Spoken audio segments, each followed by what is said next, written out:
ಓಂ ಗುರುರ್ಬ್ರಹ್ಮ ಗುರುರ್ವಿಷ್ಣು ಗುರುರ್ದೇವೋ ಮಹೇಶ್ವರಃ ಗುರುರೇವ ಪರಂ ಬ್ರಹ್ಮ ತಸ್ಮೈ ಶ್ರೀ ಗುರವೇ ನಮಃ. ಓಂ ಸ್ಥಾಪಕಾಯ ಚ ಧರ್ಮಸ್ಯ ಸರ್ವಧರ್ಮ ಸ್ವರೂಪಿಣೆ ಅವತಾರ ವರಿಷ್ಠಾಯ ರಾಮಕೃಷ್ಣಾಯ ತೇ ನಮಃ. ಪ್ರೀತಿಯ ಬಂಧುಗಳೇ, ನಾಗಮಹಾಶಯರು. ಒಮ್ಮೆ ನಾಗಮಹಾಶಯರು ಒಂದು ಕೊಳದಲ್ಲಿ ಕೈಕಾಲು ತೊಳೆಯಲಿಕ್ಕೆಂದು ಹೋಗಿದ್ದಾರೆ. ಅಲ್ಲಿಗೆ ಹೋಗಿದ್ದಾಗ ಒಂದು ನೀರು ಹಾವು ಅವರ ಪಾದವನ್ನು ಕಚ್ಚಿಬಿಡುತ್ತೆ. ಅದು ಎಷ್ಟು ಬಲವಾಗಿ ಕಚ್ಚಿತು ಎಂದರೆ ರಕ್ತ ಬರಲು ಪ್ರಾರಂಭವಾಗುತ್ತದೆ. ನಾಗಮಹಾಶಯರು ತಾವು ನಿಂತ ಜಾಗದಿಂದ ಅಲುಗಾಡುವುದಿಲ್ಲ. ತಾವು ಅಲುಗಾಡಿದರೆ ಆ ಹಾವಿಗೆ ಭಯವಾಗುತ್ತದೆ, ತೊಂದರೆಯಾಗುತ್ತದೆ ಎಂಬ ಭಾವದಿಂದ ಅವರು ಹಾಗೇ ನಿಂತು ಬಿಟ್ಟರು.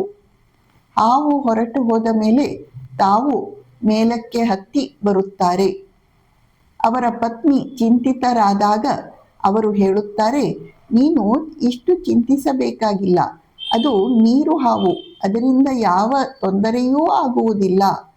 ಅದು ಹಾವು ತನಗೆ ಆಹಾರ ಸಿಕ್ಕಿತು ಎಂದು ಭಾವಿಸಿ ನನ್ನ ಬೆರಳನ್ನು ಕಚ್ಚಿದೆ, ಅದರಲ್ಲಿ ಯಾವ ತಪ್ಪೂ ಇಲ್ಲ ಎಂದು ಹೇಳುತ್ತಾರೆ.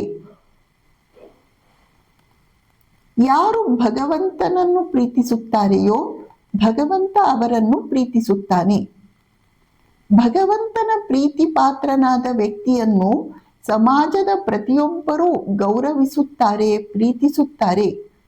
ನಾಗಮಹಾಶಯರು ಯಾವುದಾದರೂ ಅಂಗಡಿಗೆ ಕಿರಾಣಿ ವಸ್ತುಗಳನ್ನು ಖರೀದಿಸಲು ಹೋದಾಗ ಪ್ರತಿಯೊಬ್ಬ ಅಂಗಡಿಯ ವ್ಯಾಪಾರಿ ನಾಗಮಹಾಶಯರು ತಮ್ಮ ಅಂಗಡಿಗೆ ಬಂದು ಖರೀದಿಸಲಿ, ಅವರು ವಸ್ತುಗಳನ್ನು ಖರೀದಿಸಿದರೆ ನಮಗೆ ಶುಭವಾಗುತ್ತದೆ, ಒಳಿತಾಗುತ್ತದೆ ಎಂದು ಭಾವಿಸಿ ಹಂಬಲಿಸುತ್ತಿದ್ದರು.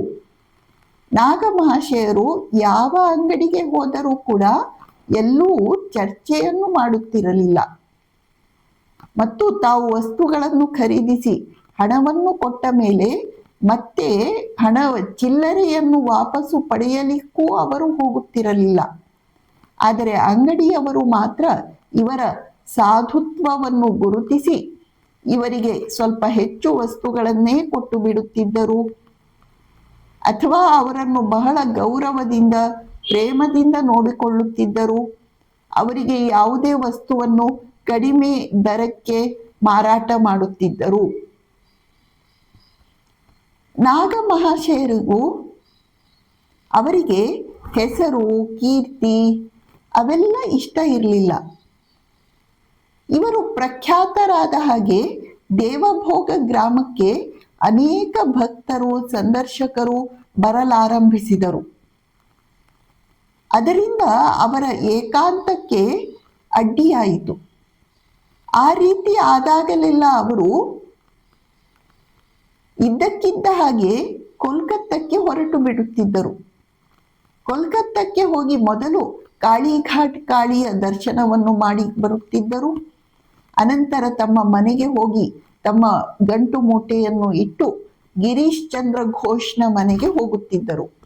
ಗಿರೀಶ್ ಘೋಷ್ ಕುರಿತು ಅವರಿಗೆ ಅಪಾರ ಆದರ, ಅಭಿಮಾನ.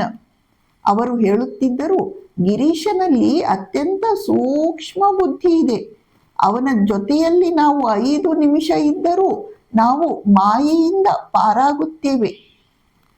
ಆ ಸೂಕ್ಷ್ಮ ಬುದ್ಧಿಯ ನೆರವಿನಿಂದಲೇ ಅವನು ಶ್ರೀರಾಮಕೃಷ್ಣರನ್ನು ಅವತಾರ ಎಂದು ಗುರುತಿಸಲು ಸಾಧ್ಯವಾಯಿತು.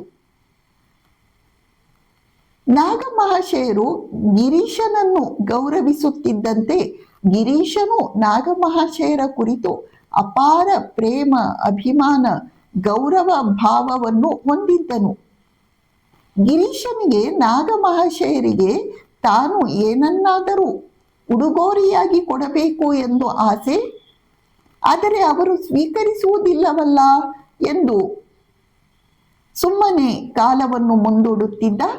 ಒಂದು ದಿನ ಬಹಳ ಉಪಾಯವಾಗಿ ಒಂದು ಒಳ್ಳೆಯ ದರ್ಜೆಯ ಕಂಬಳಿಯನ್ನು ನಾಗಮಹಾಶಯರಿಗೆ ಉಡುಗೊರೆಯಾಗಿ ಕೊಟ್ಟ. ನಾಗ ಮಹಾಶಯರು ಅವನ ಪ್ರೀತಿಯನ್ನು ಕಂಡು ಉಡುಗೊರೆಯನ್ನು ಅಲ್ಲಗಳೆಯಲಿಕ್ಕೆ ಹೋಗಲಿಲ್ಲ. ಆದರೆ ಅವರು ಆ ಕಂಬಳಿಯನ್ನು ತಲೆಯ ಮೇಲೆ ಇಟ್ಟುಕೊಂಡು ಬಿಟ್ಟರು. ದಿನವಿಡೀ ಅವರು ಆ ಕಂಬಳಿಯನ್ನು ತಲೆಯ ಮೇಲೆ ಹೊತ್ತುಕೊಂಡಿದ್ದರು. ಈಗ ಗಿರೀಶನಿಗೆ ಕಷ್ಟವಾಯಿತು. ಈಗ ಅವನು ಏನೋ ಉಪಾಯವನ್ನು ಹೂಡಿ ಕಂಬಳಿಯನ್ನು ಮರಳಿ ಪಡೆದುಕೊಂಡ. ಇಲ್ಲದಿದ್ದರೆ ನಾಗಮಹಾಶಯರು ಆ ಕಂಬಳಿಯನ್ನು ಯಾವಾಗಲೂ ತಲೆಯ ಮೇಲೆಯೇ ಹೊತ್ತುಕೊಂಡಿರುತ್ತಿದ್ದರು. ಅದರಿಂದ ಗಿರೀಶನಿಗೆ ನಾಗಮಹಾಶಯರಿಗೆ ತೊಂದರೆಯಾಗುವುದಲ್ಲ ಎಂದು ಇನ್ನೂ ಕಷ್ಟವಾಗಿ ಬಿಟ್ಟಿತು. ಇದು ನಾಗಮಹಾಶಯರದು ಊರ್ಜಿತ ಭಕ್ತಿ. ಶ್ರೀಮಾತೆ ಶ್ರೀ ಶಾರದಾದೇವಿಯವರ ಕುರಿತು ಅವರಿಗೆ ಅಪಾರ ಭಕ್ತಿ. ಒಮ್ಮೆ ಅವರು ಶ್ರೀಮಾತೆಯವರನ್ನು ಭೇಟಿಯಾಗಬೇಕೆಂದು ನೀಲಾಂಬರ ಬಾಬುಗಳ ತೋಟದ ಮನೆಗೆ ಹೋಗಿದ್ದಾರೆ. ಅಲ್ಲಿ ಹೊಸ್ತಿಲಿಗೆ ಒಂದೇ ಸಮನೆ ತಮ್ಮ ತಲೆಯನ್ನು ಜಜ್ಜಿಕೊಳ್ಳುತ್ತಿದ್ದಾರೆ. ಆಗ ಶ್ರೀಮಾತೆಯವರು ಹೊರಗೆ ಬಂದು ಅತ್ಯಂತ ಪ್ರೇಮದಿಂದ ಅವರನ್ನು ಎತ್ತಿಕೊಂಡು ಒಳಗೆ ಕರೆದುಕೊಂಡು ಹೋಗುತ್ತಾರೆ. ಇನ್ನೊಮ್ಮೆ ನಾಗಮಹಾಶಯರು ಶ್ರೀಮಾತೆಯವರ ಬಳಿಗೆ ಬಂದಿದ್ದಾರೆ. ಶ್ರೀಮಾತೆಯವರು ನಾಗಮಹಾಶಯರೇ ತಂದಂತಹ ಮಾವಿನ ಹಣ್ಣುಗಳನ್ನು ಹೆಚ್ಚಿ ಶ್ರೀರಾಮಕೃಷ್ಣರಿಗೆ ನೈವೇದ್ಯವಾಗಿ ಅರ್ಪಿಸಿ ಅದನ್ನು ನಾಗಮಹಾಶಯರಿಗೆ ಪ್ರಸಾದ ಎಂದು ಕೊಟ್ಟರೆ ನಾಗಮಹಾಶಯರು ಅದನ್ನು ಭಕ್ತಿಯ ಅತಿಶಯತೆಯಿಂದ ತಿನ್ನಲಿಕ್ಕೆ ಆಗದೆ ಅದನ್ನು ತಲೆಗೆ ಹಚ್ಚಿಕೊಂಡು ಒಂದೇ ಸಮನೆ ಉಜ್ಜಲಿಕ್ಕೆ ಶುರು ಮಾಡುತ್ತಾರೆ. ಇನ್ನೊಮ್ಮೆ ಶ್ರೀಮಾತೆಯವರು ನೀಡಿದಂತಹ ಪ್ರಸಾದದ ಎಲೆಯನ್ನು ಕೂಡ ಅವರು ಹಾಗೆಯೇ ಪ್ರಸಾದದ ಸ್ಪರ್ಶದಿಂದ ಆ ಎಲೆಯೂ ಪವಿತ್ರವಾಯಿತು ಎಂಬ ಭಾವನೆಯಿಂದ ಸೇವಿಸಿ ಬಿಡುತ್ತಾರೆ. ಇವೆಲ್ಲ ಊರ್ಜಿತ ಭಕ್ತಿಯ ಲಕ್ಷಣಗಳು. ಊರ್ಜಿತ ಭಕ್ತಿ ಎಂದು ಹೇಳಿದರೆ ಉಚ್ಚ ಕೋಟಿಯ ಭಕ್ತಿ. ಆ ಸ್ಥಿತಿಯಲ್ಲಿ ಭಕ್ತ ಭಗವಂತನ ಸ್ಮರಣೆಯಾಗುತ್ತಲೇ ಅಳುತ್ತಾನೆ, ನಗುತ್ತಾನೆ, ನರ್ತಿಸುತ್ತಾನೆ ಅಥವಾ ಜಡವತ್ ಕಲ್ಲಿನಂತೆ ಇರುತ್ತಾನೆ. ನಾಗಮಹಾಶಯರದು ಆ ಮಟ್ಟದ ಭಕ್ತಿಯಾಗಿತ್ತು. 1897ರಲ್ಲಿ ಸ್ವಾಮಿ ವಿವೇಕಾನಂದರು ಅಮೆರಿಕೆಯಿಂದ ಮರಳಿದ ಮೇಲೆ ನಾಗಮಹಾಶಯರು ಒಮ್ಮೆ ಸ್ವಾಮೀಜಿಯವರನ್ನು ಭೇಟಿಯಾಗಬೇಕೆಂದು ಬೇಲೂರು ಮಠಕ್ಕೆ ಹೋಗುತ್ತಾರೆ. ಸ್ವಾಮೀಜಿ ಅವರನ್ನು ಅತ್ಯಂತ ಆದರದಿಂದ ಬರಮಾಡಿಕೊಳ್ಳುತ್ತಾರೆ. ಸ್ವಾಮೀಜಿ ಅವರಿಗೆ ನೀವು ಬೇಲೂರು ಮಠದಲ್ಲಿಯೇ ಉಳಿದುಕೊಳ್ಳಿ ಎಂದು ಹೇಳುತ್ತಾರೆ. ನಾಗಮಹಾಶಯರು ಶ್ರೀರಾಮಕೃಷ್ಣರು ತಮಗೆ ಗೃಹಸ್ಥಾಶ್ರಮದಲ್ಲೇ ಇರಲೆಂದು ಆದೇಶ ಮಾಡಿರುವುದರಿಂದ ತಾವು ಬೇಲೂರು ಮಠಕ್ಕೆ ಬರುವುದಿಲ್ಲ ಎಂದು ಹೇಳಿಬಿಡುತ್ತಾರೆ. ನಾಗಮಹಾಶಯರಿಗೆ ಒಂದು ಸ್ವಲ್ಪ ಸಾಲ ಇದೆ ಎಂಬುದನ್ನು ಕೇಳಿ ತಿಳಿದ ಸ್ವಾಮಿ ವಿವೇಕಾನಂದರು ಆ ಸಾಲವನ್ನು ತೀರಿಸಲಿಕ್ಕೆ ತಾವೇ ಹಣವನ್ನು ಕೊಡುವುದಾಗಿ ಮುಂದೆ ಬರುತ್ತಾರೆ. ನಾಗಮಹಾಶಯರು ಮಾತ್ರ ಅತ್ಯಂತ ಸೌಜನ್ಯದಿಂದ ಆ ಹಣವನ್ನು ನಿರಾಕರಿಸುತ್ತಾರೆ. ಸ್ವಾಮಿ ವಿವೇಕಾನಂದರು ತಾವು ಒಮ್ಮೆ ನಾಗಮಹಾಶಯರು ಇರುವಂತಹ ದೇವಭೋಗ ಗ್ರಾಮಕ್ಕೆ ಆಗಮಿಸುವುದಾಗಿ ಹೇಳಿದಾಗ ಸ್ವಾಮಿ ನಾಗಮಹಾಶಯರಿಗೆ ಬಹಳ ಸಂತೋಷವಾಗುತ್ತದೆ. ಆದರೆ ನಾಗಮಹಾಶಯರು ಬದುಕಿರುವಾಗ ಸ್ವಾಮೀಜಿಯವರಿಗೆ ದೇವಭೋಗ ಗ್ರಾಮಕ್ಕೆ ಹೋಗಲು ಅವಕಾಶ ಆಗುವುದಿಲ್ಲ. ಇನ್ನೊಮ್ಮೆ ನಾಗಮಹಾಶಯರು ದೇವಭೋಗ ಗ್ರಾಮದಲ್ಲಿ ಇರುವಾಗ ಓರ್ವ ಮಧ್ಯ ವಯಸ್ಸಿನ ಮಹಿಳೆ ಅವರ ಹತ್ತಿರ ಬಹಳ ಬಾರಿ ಬಂದು ಹೋಗುತ್ತಿದ್ದಳು. ಅವಳು ನಾಗಮಹಾಶಯರ ಕುರಿತು ಬಹಳ ಪ್ರೇಮವನ್ನು ಗೌರವವನ್ನು ವ್ಯಕ್ತಪಡಿಸಿದಳು. ಅವಳ ಪ್ರಾಪಂಚಿಕ ಉದ್ದೇಶವನ್ನು, ಅವಳ ಕಾಮಭಾವನೆಯನ್ನು ಅರ್ಥ ಮಾಡಿಕೊಂಡ ನಾಗಮಹಾಶಯರು ತಕ್ಷಣ ತಮ್ಮನ್ನು ತಾವು ಅವಳಿಂದ ಹಿಂತೆಗೆದುಕೊಳ್ಳುತ್ತಾರೆ.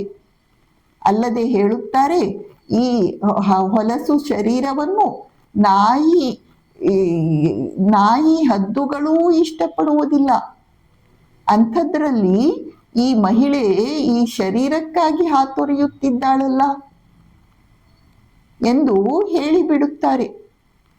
ಬಳಿಕ ನಾಗಮಹಾಶಯರ ಪತ್ನಿ ಅವಳನ್ನು ನಾಗಮಹಾಶಯರ ಹತ್ತಿರ ಬರಕೂಡದೆಂದು ನಿಷೇಧಿಸುತ್ತಾಳೆ. ಮುಂದೆ ಅವಳ ಮನಸ್ಸು ಪರಿವರ್ತನೆಯಾಗುತ್ತದೆ. ಅವಳು ಓರ್ವ ಉತ್ತಮ ಭಕ್ತೆಯಾಗಿ ನಿರ್ಮಾಣವಾಗುತ್ತಾಳೆ. ಹೀಗೆ ನಾಗಮಹಾಶಯರ ಸಹವಾಸದಿಂದ ದುಷ್ಟ ಉದ್ದೇಶಗಳಿಂದ ಕೂಡಿದವರೂ ಕೂಡ ಪರಿವರ್ತನೆ ಹೊಂದುತ್ತಿದ್ದರು. ಓಂ ಶಾಂತಿ ಶಾಂತಿ ಶಾಂತಿ. ಹರಿ ಓಂ ತತ್ಸತ್. ಶ್ರೀರಾಮಕೃಷ್ಣಾರ್ಪಣಮಸ್ತು.